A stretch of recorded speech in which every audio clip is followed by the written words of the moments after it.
Hi friends, അസ്സലാമു അലൈക്കും. ഇന്ന് ഞാനൊരു വെറൈറ്റി ആയിട്ടുള്ള കടലക്കറിയുടെ റെസിപ്പി ആയിട്ടാണ് വന്നിട്ടുള്ളത്. നല്ല ടേസ്റ്റി ആയിട്ട് സിമ്പിളായിട്ടും ചെയ്യാൻ പറ്റിയതാണിത്. ഈ കറി ഉണ്ടാക്കുന്നത് എങ്ങനെയെന്ന് നമുക്ക് വീഡിയോ കാണാം.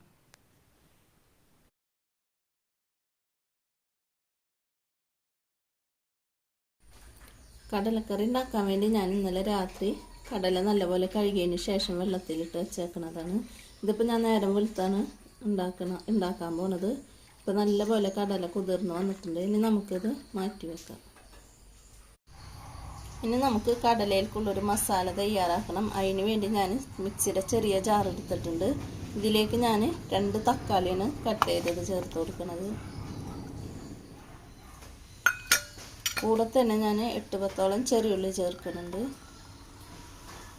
പിന്നെ ഇതിലേക്ക് നമുക്ക് തേങ്ങയാണ് ചേർത്ത് കൊടുക്കേണ്ടത്. ഒരു 3/4 ബൗളോളം തേങ്ങ ചണ്ടിയത് ചേർത്ത് കൊടുക്കുന്നുണ്ട്.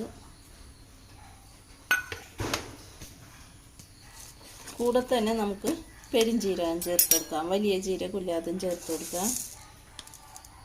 ഞാനൊരു 3/4 സ്പൂൺ അളവിൽ വലിയ ജീരകം ചേർക്കുന്നുണ്ട്. പിന്നെ ഇതോടൊപ്പം വേണമെങ്കിൽ നിങ്ങൾക്ക് ഇഞ്ചിയും വെളുത്തുള്ളിയും ചേർത്ത് കൊടുക്കാം കേട്ടോ. ഞാനിപ്പോൾ എൻ്റെ കയ്യിൽ ഇഞ്ചിയും വെളുത്തുള്ളിയും പേസ്റ്റ് ഉള്ള കാരണം ഞാനിപ്പോൾ ചേർക്കണില്ല. അതില്ലെങ്കിൽ ഇതോടൊപ്പം തന്നെ ഇഞ്ചിയും വെളുത്തുള്ളിയും ചേർത്ത് കൊടുക്കാം. ഇനി വെള്ളമൊന്നും ചേർക്കാതെ നമുക്ക് നല്ലപോലെ അരച്ചെടുക്കാം. ഞാൻ കുറച്ച് കുരുമുളക് ചേർത്ത് കൊടുക്കണം. എൻ്റെ കയ്യിൽ കുരുമുളകിൻ്റെ പൊടി ഇല്ലാത്ത കാരണം ഞാൻ ഈ ടൈമിൽ കുരുമുളക് ചേർത്ത് കൊടുക്കുന്നതാണ്. അപ്പോൾ നമുക്ക് കുരുമുളകിൻ്റെ പൊടി ഉണ്ടെങ്കിൽ നമ്മൾ സവാളൊക്കെ വഴറ്റണം നേരത്തെ മസാലപ്പൊടിയൊക്കെ ചേർക്കുമ്പോൾ അതോടൊപ്പം കുരുമുളക് പൊടിയും ചേർത്താൽ മതി. ഞാനിപ്പോൾ എൻ്റെ കയ്യിൽ ഇല്ലാത്ത കാരണമാണ് ഞാൻ കുരുമുളക് നേരിട്ട് ചേർത്ത് കൊടുക്കണം. ഇനി നമുക്ക് നല്ലപോലെ അരച്ചെടുക്കാം. ഇതൊക്കെ ഞാനിപ്പോൾ നല്ലപോലെ അരച്ചെടുത്തിട്ടുണ്ട്. ഇനി നമുക്കിത് മാറ്റി വെക്കാം. ഇനി നമുക്ക് കടലക്കറി ഉണ്ടാക്കാൻ വേണ്ടി ഞാനൊരു കുക്കർ അടുപ്പത്ത് വെച്ചിട്ടുണ്ട്. കുക്കർ ഇപ്പോൾ നല്ലപോലെ ചൂടായി വന്നിട്ടുണ്ട്. ഇതിലേക്ക് നമുക്ക് വെളിച്ചെണ്ണ ഒഴിച്ചു കൊടുക്കാം.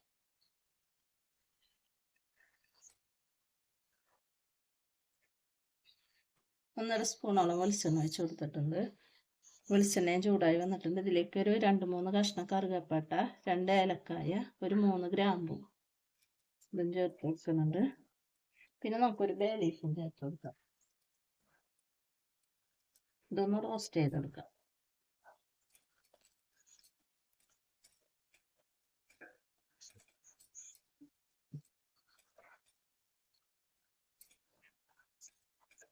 ഇതൊക്കെ റോസ്റ്റായി വന്നിട്ടുണ്ട്. നമുക്കിതിലേക്ക് ഞാൻ ഒരു സവാളയാണ് ചെറുതായിട്ട് ഇതേപോലെ സ്ലൈസായി കട്ട് ചെയ്തതാണ്. ഇത് ഒന്ന് വഴറ്റിയെടുക്കുക.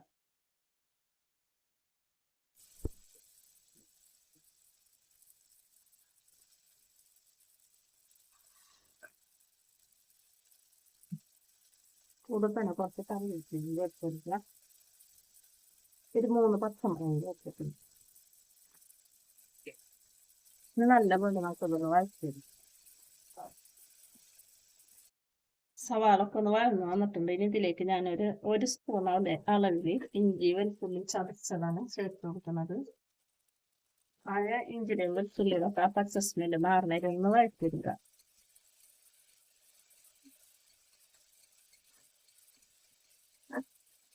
ഇനി ഇതിലേക്ക് നമുക്ക് നേരത്തെ അരച്ച് വെച്ചിട്ടുള്ള അരപ്പില്ലേ അതും കൂടി ചേർത്ത് നല്ലപോലെ ഇളക്കിയെടുക്കും.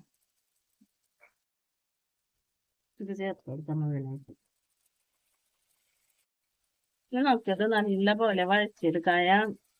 തേങ്ങയുടെയും അതിൽ ചേർത്ത ഉള്ളിയും ഒക്കെ ഇല്ലേ അതിൻ്റെ ഒക്കെ പച്ച സ്മെല്ല് മാറുന്നവരൊന്ന് വഴറ്റിയെടുക്കാം. പിന്നെ എൻ്റെ ചാനൽ ഇതുവരെ കാണാത്തവർ കാണാം, സബ്സ്ക്രൈബ് ചെയ്യാത്തവർ സബ്സ്ക്രൈബ് ചെയ്യുക. തൊട്ടടുത്തുള്ള ബെല്ലൈക്കൺ കൂടി ക്ലിക്ക് ചെയ്യുമ്പോൾ ഓളെന്ന ഓപ്ഷൻ വരും. അതും കൂടി ക്ലിക്ക് ചെയ്യുമ്പോൾ ഞാനിത് നല്ല വീഡിയോസും നമുക്ക് നോട്ടിഫിക്കേഷനായി വരും. അപ്പോൾ ഷെയർ ചെയ്യുക, കമൻറ്റ് ചെയ്യുക, ഇഷ്ടപ്പെട്ടാൽ ലൈക്ക് ചെയ്യുക. അപ്പോൾ നമുക്കിതൊന്ന് വഴറ്റിയെടുക്കാം. ഇതൊക്കെ വഴന്ന് വന്ന് നല്ലപോലെ മൂത്ത സ്മെല്ല് വരുന്നുണ്ട്. ഇനി നമുക്ക് ഇതിലേക്ക് പൊടികൾ ചേർത്ത് കൊടുക്കാം. ഒരു 1.25 സ്പൂൺ അളവിൽ മല്ലിപ്പൊടി ചേർക്കുന്നുണ്ട് ഞാൻ.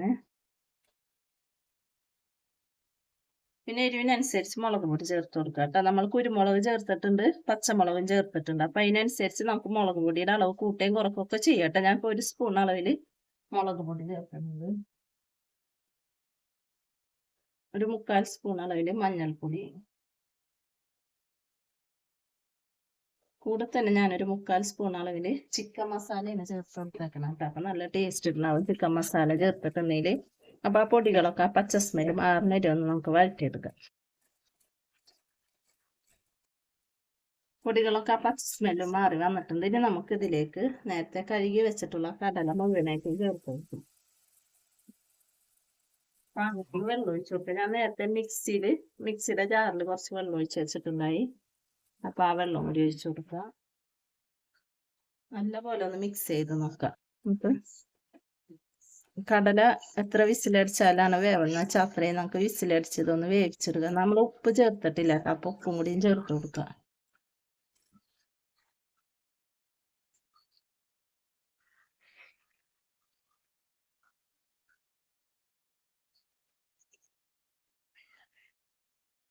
നല്ലപോലെ ഇളക്കി കൊടുക്കുക. നമുക്ക് കുറച്ച് വെള്ളം കൂടി ഒഴിച്ചു കൊടുക്കാണ്ട് കേട്ടോ. നല്ല തിക്കായാണ് ഇരിക്കണം. അപ്പൊ നമുക്ക് കുറച്ച് വെള്ളം കൂടി ഒഴിച്ചു കൊടുക്കാം.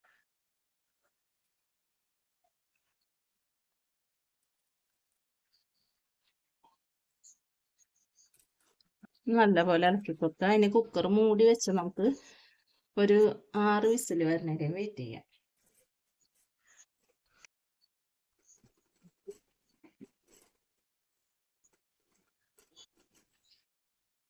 കടലക്കറി ഞാൻ 6 വിസിൽ വന്നപ്പോൾ ഞാൻ ഫ്ലെയിം ഓഫ് ചെയ്തിട്ടുണ്ടായി.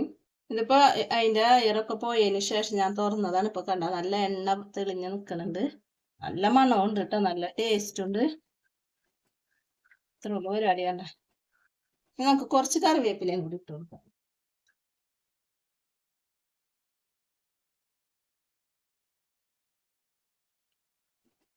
ഇപ്പൊ ഇത് ചോറിന്റെ കൂടെയും കഴിക്കാം, ചപ്പാത്തിയുടെ കൂടെയും പൊറോട്ടയുടെ കൂടെയും പത്തിരിയുടെ കൂടെ ഒക്കെ കഴിക്കാൻ പറ്റിയ ഒരു കടലക്കറിയാണ്.